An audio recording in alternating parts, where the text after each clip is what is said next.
નમસ્કાર દર્શક મિત્રો, હું છું એન્કર અર્પિતા પટેલ। દેશભરના તાજા અને સચોટ સમાચાર આપણી ભાષામાં જોવા માટે A1 અભિપ્રાય ન્યૂઝમાં આપનું હાર્દિક સ્વાગત છે।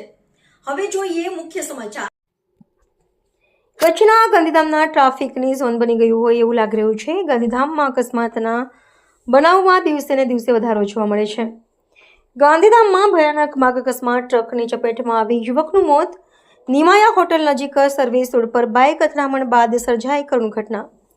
ગાંધીધામ શહેરમાં આજે એક માર્ગ અકસ્માતે સમગ્ર વિસ્તારમાં શોકની લાગણી ફેલાવી દીધી હતી। નિમાયા હોટલ નજીક આવેલા એક સર્વિસ રોડ પર બે મોટર સાયકલ વચ્ચે અચાનક ટક્કર થતા એક યુવક રસ્તા પર પટકાયો હતો।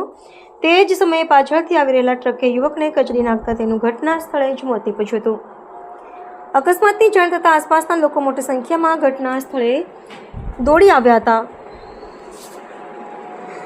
એકત્રિત થયા હતા, જેના કારણે થોડા સમય માટે હાઈવે પર ટ્રાફિક અવરોધ સર્જાયો હતો। ઘટનાની માહિતી મળતા પોલીસે તાત્કાલિક સ્થળે પહોંચી હતી અને વધુ તપાસ હાથ ધરી છે। રિપોર્ટર ભરત ઠાકોર, કચ્છ।